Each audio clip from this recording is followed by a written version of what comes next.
eu quero dar graças a Deus por você que está aqui. E a minha oração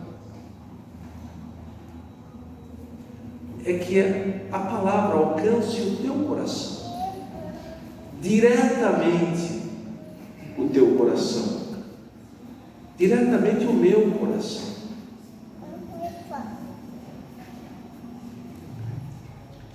Tem um versículo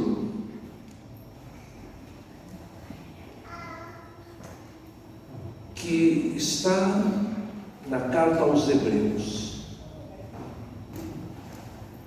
e ele diz o seguinte: porque a palavra de Deus é viva e eficaz, e mais cortante do que qualquer espada de 2 gumes, e penetra até ao ponto de dividir alma e espírito, juntas e medulas, e é apta para discernir os pensamentos e propósitos do coração. E não há criatura que não esteja manifesta na sua presença. Aqui já não está falando mais da palavra, mas está falando de Deus, o dono da palavra. E diz: não há nenhuma criatura que não seja manifesta na sua presença. Pelo contrário, todas as coisas estão descobertas e patentes aos olhos daquele a quem temos de prestar contas. Hoje nós tivemos uma tarde bastante agradável. Os que tiveram a oportunidade de ir lá no Clube Armênio, o coro Ian participou de um encontro de corais, e tanto o coro Ian como os demais coros que se apresentaram deram o melhor de si. Claro que o nosso coro é um coro de uma igreja, e nós vamos lá com um objetivo muito claro, muito definido, de através da música falar de Deus, e esse objetivo foi alcançado. E os demais corais, cada um tem um compromisso com a sua história, com a sua cultura, mas eu garanto que foi muito gostoso, muito agradável.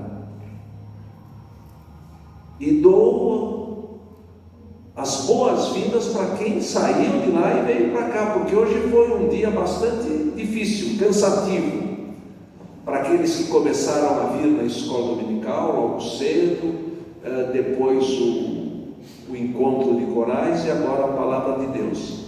Mas aqui nós temos algo diferente, porque aqui nós abrimos esse livro. Antigamente esse livro só tinha capa preta, tanto que havia uma música, o livro de capa preta. Agora tem de todas as cores, e a cor da capa não importa, o que importa é o conteúdo, importa como eu me aproximo desse livro. Aqui diz: porque a palavra de Deus é viva e eficaz. Um tempo atrás tornou aí uma moda em alguns meios fazer uma diferenciação da palavra eficaz com eficiente. E aí eles diziam que eficaz é uma coisa e eficiente é outra. Até agora eu não entendi essas diferenças, mas eficaz para mim é aquele que resolve. É aquele que, diante de um problema, toma a decisão a mais acertada possível e resolve o problema. E a palavra de Deus é exatamente isso. Ela é eficaz, porque ela resolve. Nós ouvimos muitos e muitos comentários sobre a palavra de Deus. Muitos. Os mais desencontrados possíveis. E o mais interessante é que a maior parte dos comentários são de pessoas que nunca leram, ou se leram tão superficialmente, Mas na nossa cabeça, na nossa mente, nós ouvimos normalmente palavras como: não, a Bíblia é um livro muito complicado, a Bíblia é um livro difícil de entender. Quando chega o Apocalipse, então, quando se fala do Apocalipse, eu tive essa experiência semana que passou, não, mas o Apocalipse, só de falar Apocalipse me dá medo. E Apocalipse significa revelação de Jesus Cristo. A Bíblia é um livro extremamente simples de se entender, principalmente quando nós o tomamos de forma literal, dentro da literalidade que nós usamos. Porque nós sempre usamos figuras de linguagem quando nós falamos sobre qualquer assunto. E a Bíblia também usa figuras de linguagem. Quando Jesus diz: eu sou o caminho, Ele não está pensando em asfalto, não está pensando... Na minha infância se usava muito paralelepípedo, e que nós, no popular, falávamos de macacão. As ruas, então, tanto que se usava a palavra macadame, para falar de uma rua que era revestida de paralelepípedos de pedra. Jesus não está falando nem de pedra, nem de asfalto, nem de terra. Jesus está falando que Ele é a única maneira de nós nos aproximarmos de Deus. Uma figura de linguagem, como nós usamos. A cada dia nós usamos diversas vezes figuras de linguagem. Mas aqui, quando diz que a palavra de Deus é viva e eficaz, nessa frase já está dizendo que esse livro,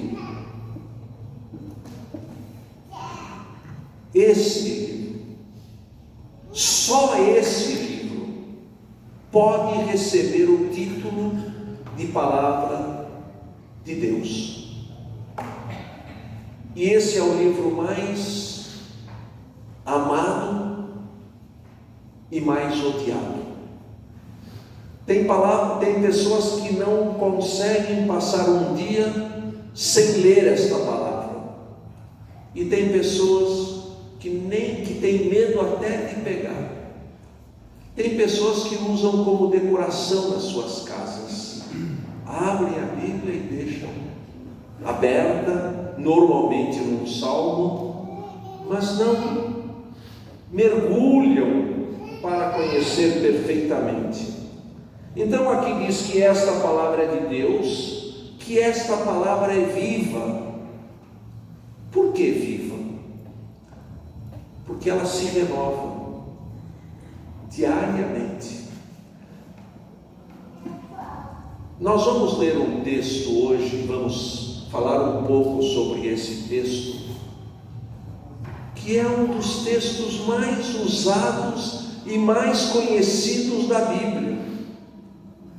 Mas eu peço que você olhe para ele hoje de forma diferente e descubra algo novo, porque a palavra de Deus é viva e eficaz.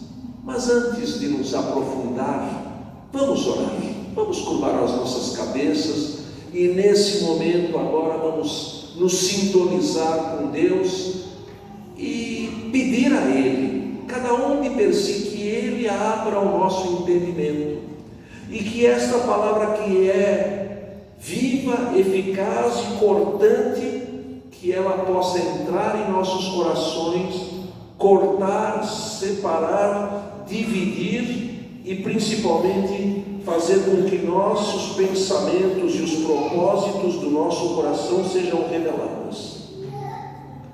Pai, eu te agradeço por cada um aqui. E eu sei, Senhor, que nós estamos aqui porque Tu tens um propósito. Para cada um de nós Tu tens um objetivo. E eu te rogo, ó Pai e Deus da palavra,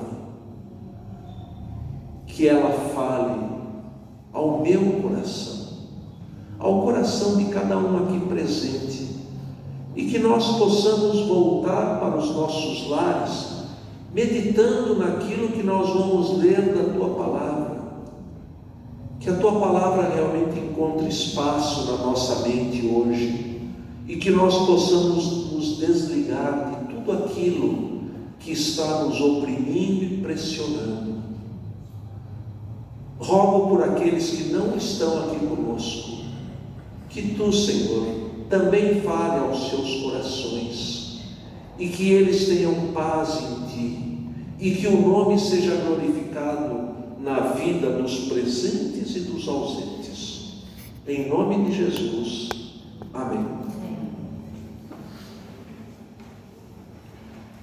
Quando se fala um dos textos mais conhecidos da Bíblia, que texto você pensou? Será que alguém mata? Salmos é um livro, então tem para tudo ali, mas é um texto específico. Alguém tem alguma ideia, Vani? Você está muito dentro, faz parte do contexto. O texto que nós vamos ler é de um encontro. E eu gosto muito de analisar, de desfrutar os encontros de Jesus Cristo. Eu fico pensando, puxa, se eu vivesse naquela época, eu realmente gostaria de segui-lo por onde ele andasse, para ouvir as suas mensagens, os seus estudos, para ver os seus milagres. Quem sabe comer um dos pães que ele multiplicou. Puxa, nós perdemos, hein? Podíamos ter nascido 2000 anos atrás lá em Israel. Mas graças a Deus que a palavra de Deus nos faz viajar para aquela época. E mesmo que nós não vimos a Jesus fisicamente, nós temos nos alimentado da sua palavra. Capítulo 3 do Evangelho segundo São João. Esse relato está escrito apenas nesse livro e nesse capítulo. Mas isso não quer dizer que ele é menos importante do que aquele que aparece em mais de um evangelho. E aqui relata, e a introdução desse capítulo nos remete a um personagem. E o texto diz assim: havia entre os fariseus um homem chamado Nicodemos, um dos principais dos judeus. Nós temos aqui a sua raça, ele era judeu. Nós temos aqui a doutrina religiosa que ele seguia. Porque naquela época de Jesus já havia outras doutrinas religiosas. Haviam os fariseus, haviam os saduceus, haviam os herodianos. Faz parte do gênero humano segregar, separar. E depois que ele segrega, ele separa e diz: os que creem como eu me sigam, os outros são todos nossos inimigos. Mas Jesus não age dessa maneira. E esse homem aqui, nessa tradução, diz um dos principais dos judeus. Em outra tradução diz um dos príncipes dos judeus. Ele fazia parte de uma estirpe, de uma linhagem, e também ele era conhecedor da palavra de Deus daquela época, que era só o Velho Testamento. O Novo Testamento foi escrito depois, a partir do ano 50. E esse relato acontece por volta do ano 27 e 28 da nossa época. Já introduzimos o nosso personagem. E este de noite, eu fico imaginando que ele estava torcendo para que aquela noite fosse a noite mais escura possível. Talvez, para azar dele, tinha uma lua cheia que iluminava tudo. Ele escolheu de noite porque ele queria ficar escondido. Ele queria ficar anônimo. Ele era uma pessoa pública. Ele era uma pessoa muito conhecida. E esse fato, pelo que nós entendemos, se deu em Jerusalém. E ele não queria que a turma dele, a turma dos fariseus, ouvisse ali, conversando com Jesus Cristo. Ele tinha medo de que ele fosse desprezado, que ele fosse maltratado, que ele fosse expulso, porque ele amava muito o seu lugar entre os príncipes, o seu lugar entre os fariseus, mas havia dentro dele uma ansiedade. Ele estava prestando atenção naquilo que estava acontecendo à sua volta, e ele sabia de Jesus Cristo, ele já havia ouvido, provavelmente ele já havia visto a Jesus Cristo, e tenho certeza que aquelas palavras de Jesus Cristo apunhalaram o seu coração, entraram profundamente na sua alma, e ele realmente estava numa situação de conflito entre aquilo que ele cria como fariseu e aquilo que Jesus Cristo apresentava. A palavra fariseu, na sua essência, significa separado, e era a seita ou o grupo religioso mais severo no conhecimento das Escrituras, no cumprimento das leis, e foi o grupo que Jesus mais atacou, tanto que Jesus normalmente os chamava do quê? Hipócritas. Ninguém gosta de ser chamado de hipócrita. Hipócrita significa falso. E Jesus dizia: olha, não façam o que eles falam, mas não façam aquilo que eles fazem, porque há uma diferença entre o que eles falam, entre a doutrina deles e aquilo que eles praticam.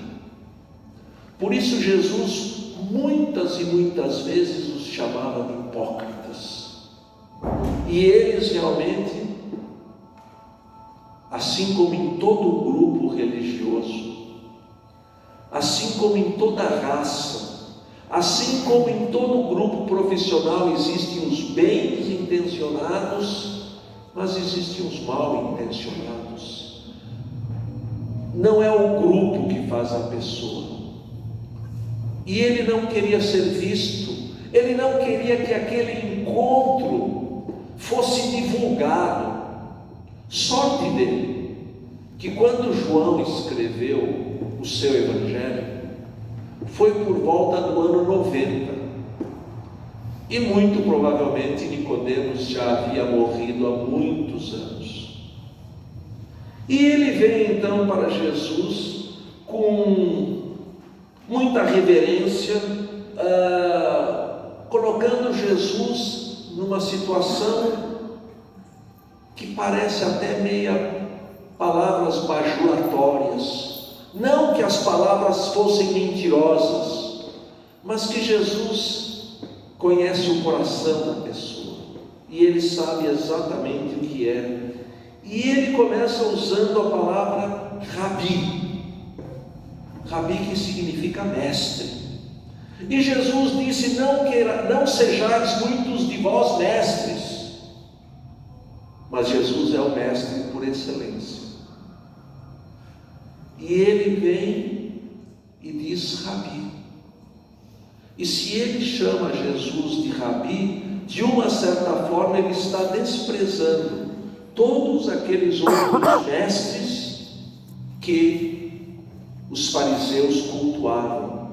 Porque além de Moisés, os fariseus obedeciam os preceitos de muitos rabinos e acabavam seguindo mais os preceitos dos rabinos do que a própria Torá. E ele diz: mestre, Rabi, sabemos que és mestre vindo da parte de Deus. Verdade absoluta. Jesus Cristo não apenas veio da parte de Deus, como Jesus Cristo era Deus e é Deus. Jesus Cristo, no período em que ele viveu aqui nesta terra, nos 30 e poucos anos, em momento algum ele deixou de ser Deus. Ele era Deus perfeito e homem perfeito. Ele simplesmente cobriu o seu brilho. Às vezes a gente vê as mulheres que vão para uma festa, muitas vezes, para que os colares, que os brilhantes e tudo mais não apareçam, elas colocam um casaco por cima, para que ninguém veja, e lá na festa vão tirar aquilo. Jesus cobriu o seu brilho, mas ele nunca deixou de ser Deus. E aqui então ele diz: sabemos que és mestre, vindo da parte de Deus, e completa dizendo: porque ninguém pode fazer os sinais que tu fazes, se Deus não estiver com ele. Como que ele sabia dos sinais? Será que ele tinha visto? Ou ele só tinha ouvido? Não importa, mas ele sabia que Jesus Cristo era mestre, e que Jesus Cristo tinha vindo da parte de Deus, e que Jesus Cristo fazia sinais. É meio que de praxe, faz parte da etiqueta. Se alguém começa a conversar conosco nos elogiando, normalmente nós retribuímos. Normalmente nós também queremos ser gentis, mas Jesus é Deus, e ele foi diretamente ao centro, ao âmago da questão. Nicodemos, eu não quero falar de mestre, de rabi, eu só quero te dizer uma coisa: em verdade, sempre que na Bíblia aparece essa referência, em verdade,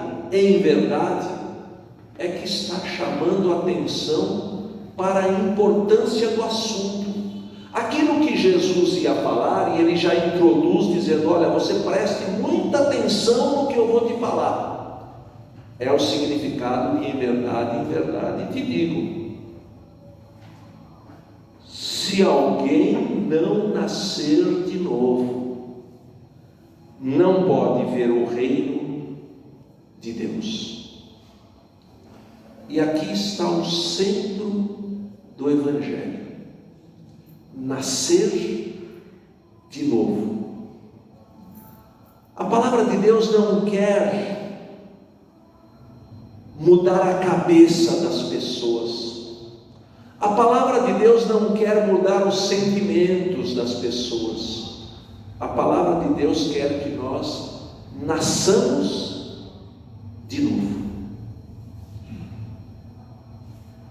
Nicodemos, um homem inteligente, um homem culto, um homem refinado. Peraí, eu não estou entendendo que negócio é esse. Como nascer de novo? Como pode um homem nascer sendo velho? Provavelmente esse sendo velho, ele estava se referindo à faixa etária que ele estava. Um homem maduro, um homem experimentado, um homem que já tinha visto muitas coisas na sua vida. Como o homem pode nascer sendo velho? E ele não só pergunta isso, como ele complementa e diz: pode porventura voltar ao ventre materno e nascer segunda vez? Ele sabia de biologia, ele sabia de nascimento, provavelmente ele tinha filhos, provavelmente ele tinha netos. Ele sabia que não dava para nascer de novo, ainda mais ele, sendo velho. Não sei quantos anos teria sua mãe, não sei se sua mãe ainda estaria viva. Talvez ele dissesse: olha, peraí, mas minha mãe já morreu, como que eu vou nascer de novo? Mas Jesus disse: importa. O que é verdadeiramente importante é nascer de novo, porque se alguém não nascer de novo, não pode, não consegue, é incapaz de ver o reino de Deus. E ele, fariseu, cria no reino de Deus. E Jesus então responde à pergunta dele: em verdade te digo. Novamente, olha, presta muito atenção, Nicodemos. Se alguém não nascer da água e do Espírito, não pode entrar no reino de Deus. E Jesus usa aqui duas palavras que talvez não fizesse muito significado para Nicodemos.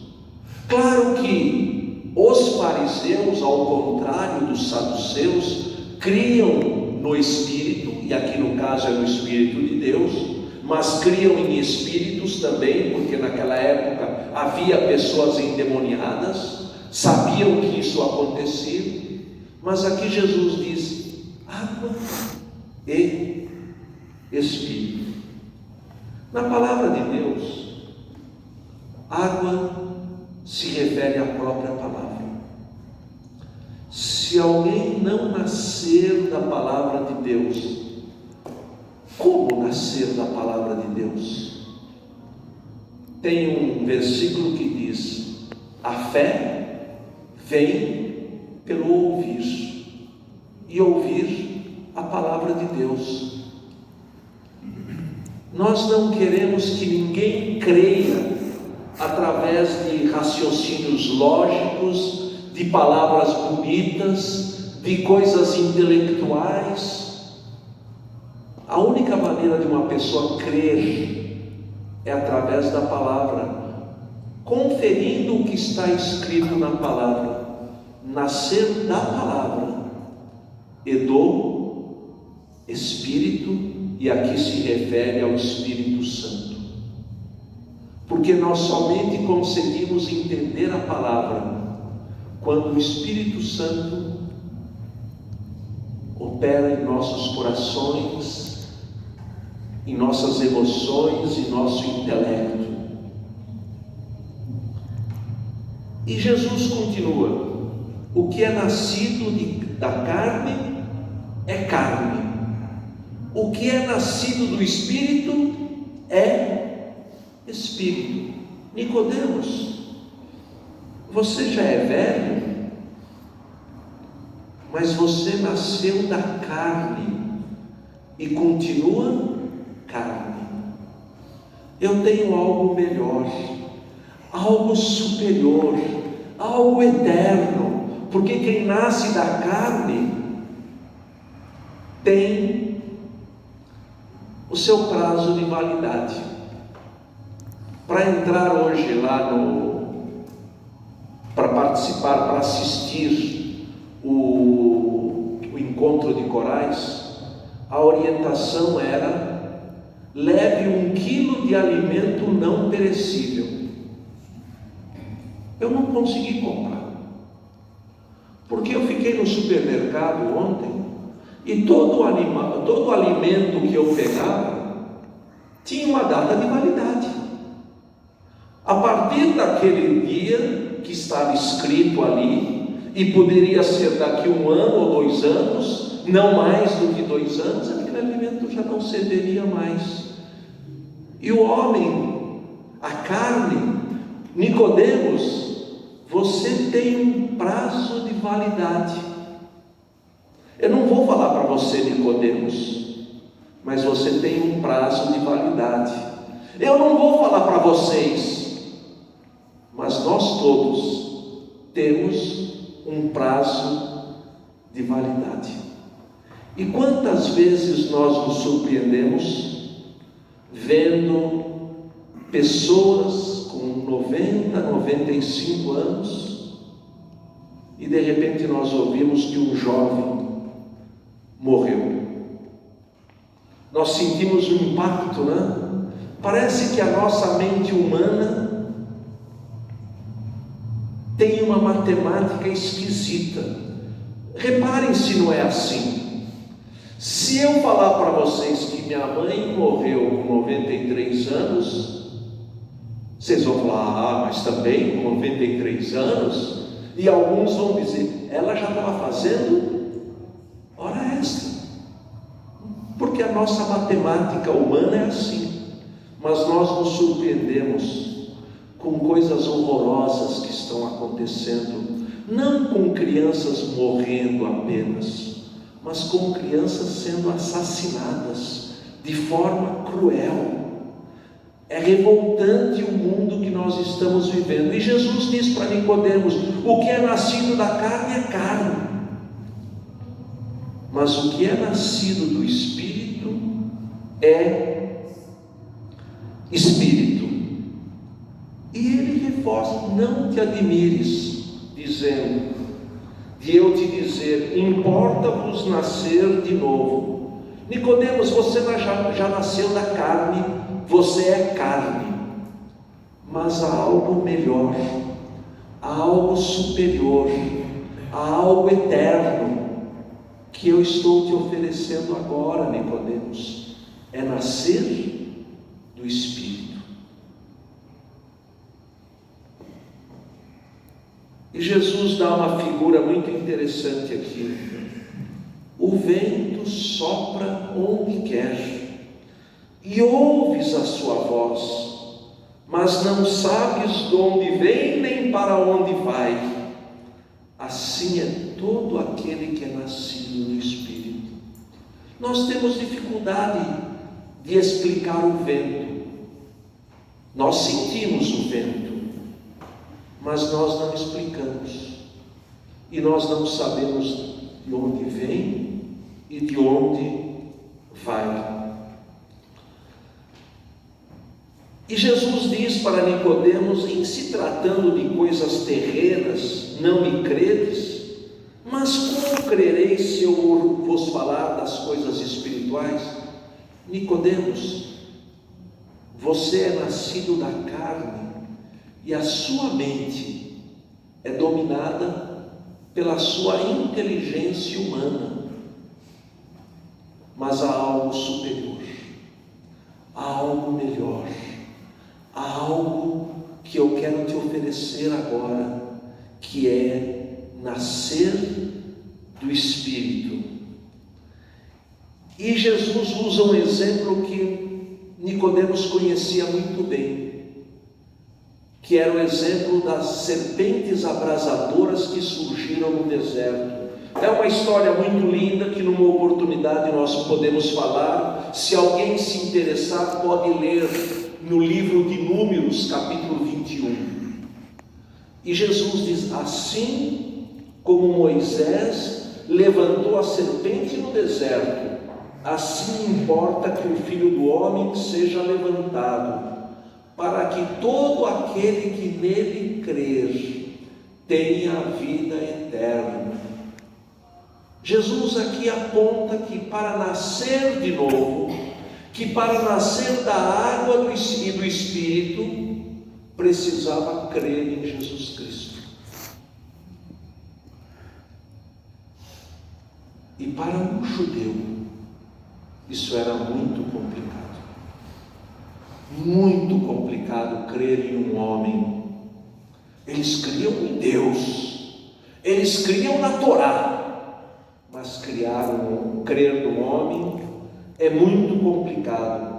E Jesus então, complementando esse versículo, para que todo aquele que nele crê tenha a vida eterna, diz assim, que é um dos versículos mais gostosos da palavra de Deus, porque Deus amou o garoto. Coloca o seu nome, porque Deus amou e o seu nome. De tal maneira significa de uma maneira espetacular, de uma maneira grandiosíssima, que deu o seu Filho unigênito, Jesus Cristo. Jesus Cristo estava dizendo para Nicodemos: Nicodemos, Deus te ama tanto, que por Ele te amar eu vou morrer na cruz para te salvar. Claro que nós falamos isso olhando no retrovisor da história, olhando para aquilo que aconteceu e está registrado na Bíblia, mas quando teve essa conversa ainda não havia acontecido.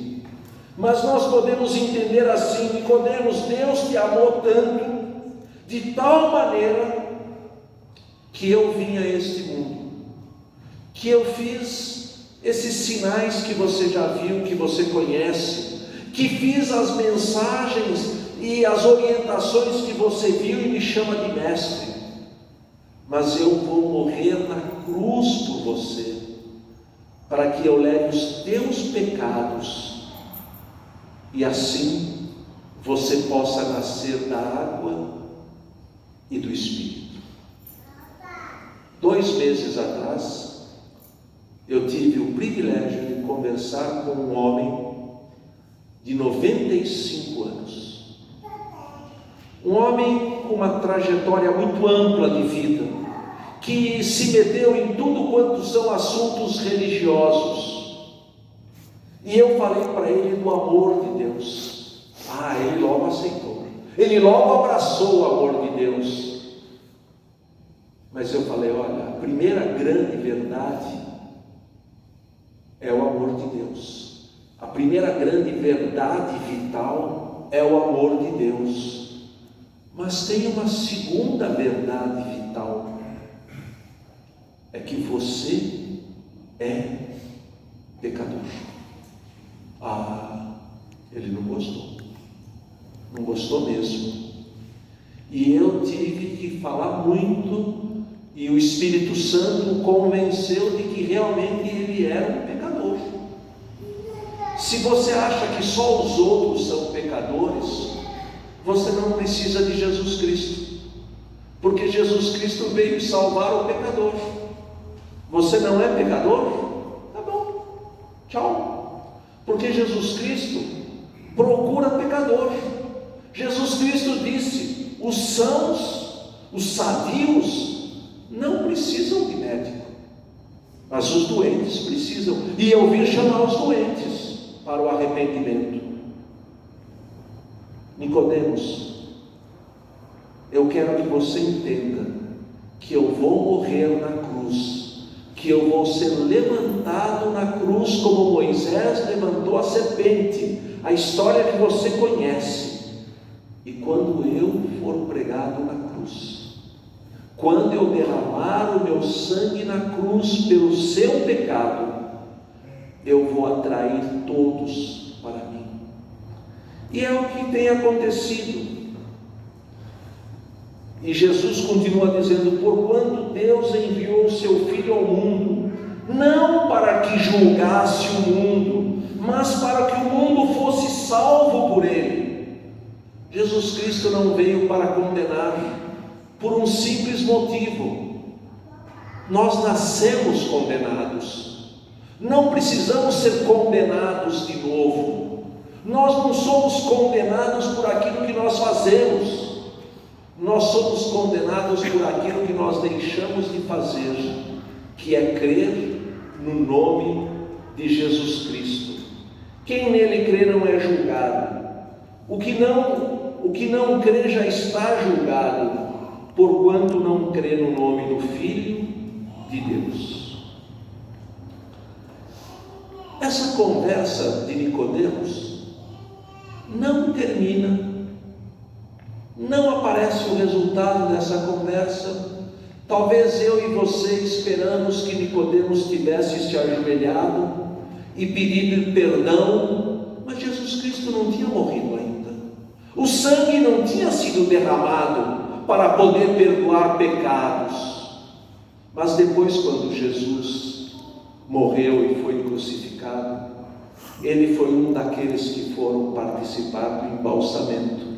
E só essa pista nos leva a entender de que aquele encontro com Jesus Cristo, ele percebeu que a carne, que o nascimento humano não nos aproxima de Deus, mas que o nascimento através do Espírito, crendo que nós somos pecadores e no sacrifício remidor de Jesus Cristo, nos salva.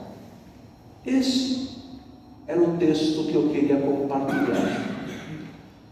Quem aqui já ouviu mais de 20 vezes esse texto? Com certeza muitos. Com certeza muitos. Mas a palavra de Deus é viva e eficaz. E que a eficiência da palavra alcance o meu e o teu coração. Deus nos abençoe.